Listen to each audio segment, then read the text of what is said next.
sam rodoljub, ali nisam šovinista, nacista, fašista, ultranacionalista. To što volim svoju zemlju ne znači da mrzim druge. Od Triglava do Vardara, pozdrav od južne pruge.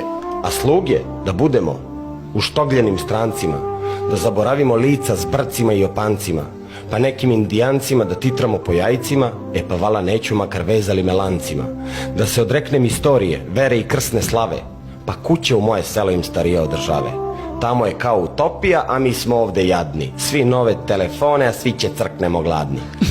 Ovde te pare vrede, tamo je to petoparac. Da ne vidim beo dan, a da crnčim ko magarac. Pa šta smo mi ovce? Sisali smo vesla. A Andrić, a Pupin, a Nikola Tesla. Bravo. Tamo nema burek niti đuvečani gulaš. I ako kupiš namirnice nemaš kada skuvaš. Tamo daleko nema proja, kajmak i slanina. Tamo nije moje nebo, tamo nije moja klima. Ni vitrina što mi čuva stare izbledele slike, gde je moja bašta, moj ajvar od moje paprike. Neću njihove ulice, hoću moj sokak, da čujem dobar dan, a ne guten tag.